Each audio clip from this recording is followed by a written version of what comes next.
বন্ধুরা, এই ভিডিওতে বলবো পোলট্রি ফার্ম যদি আপনি কোম্পানির সাথে চুক্তিবদ্ধভাবে চাষ করেন তাহলে কি কি ডকুমেন্টস লাগবে বা আপনি কেমন চেক দেবেন সম্পূর্ণ বলবো।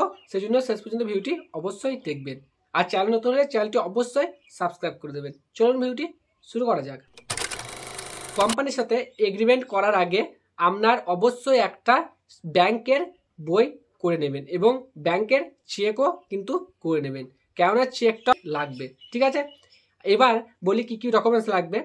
প্রথমত, যে ব্যক্তির নামে এগ্রিমেন্টটা হবে সেই ব্যক্তির 3 কপি পাসপোর্ট সাইজের ছবি লাগবে। ঠিক আছে, এবার সেই ব্যক্তির Aadhaar card, voter card, PAN card, এই ডকুমেন্টসগুলো তো লাগবেই, মানে এগুলো জেরক্স।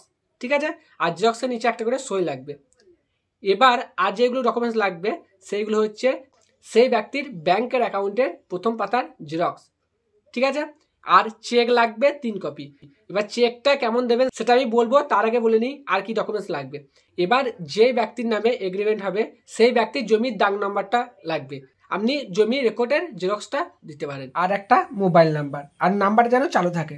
আর লাগবে যে ব্যক্তির নামে এগ্রিমেন্ট করবেন সেই ব্যক্তির নামে স্টেট লাইসেন্স।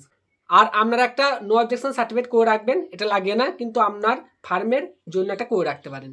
স্টেট লাইসেন্সটা আপনারা অনলাইনে করে নিতে পারেন, একটা দেখবেন 800 850 টাকা নেয়, ওটা করতে যাবেন না, আপনার ওই 150 টাকা নেবে আর 50 টাকা হয়তো যে করে দেবে তার মজুরি নেবে, ওই 150-200 টাকার মধ্যে হবে, ওইটা করে নেবেন, তাতেই হবে। আর 100 টাকার স্ট্যাম্প পেপার একটা লাগবে আর 10 টাকার স্ট্যাম্প পেপার দুটো লাগবে, আর লাগবে একটা ইলেকট্রিক বিল।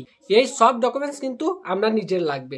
এবার কিছু ডকুমেন্টস, যেমন যে জমিটাই আপনি ফার্ম করেছেন সেই জমির যদি কাগজপত্র আপনার নামে না হয় বা ইলেকট্রিক বিলটা যদি আপনার নামে না হয়, সেইগুলো আলাদা ব্যবস্থা আছে, সেইগুলো আপনি ওই কোম্পানির সুপারভাইজারের সাথে একটু কথা বলে নেবেন।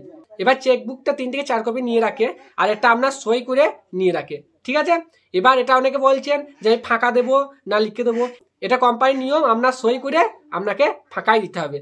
মানে ধরুন আপনি যদি পরে চুরি করেন বা কিছু করেন তখন কিন্তু ওখান থেকে আমরা ব্যাংকের টাকা কেটে নেবে। মোটামুটি আমি সই বললাম, আর কিছু জানতে হলে অবশ্যই কমেন্ট করবেন। এই ভিডিওটা এই পর্যন্ত, আবার দেখা হবে পরের ভিডিওতে।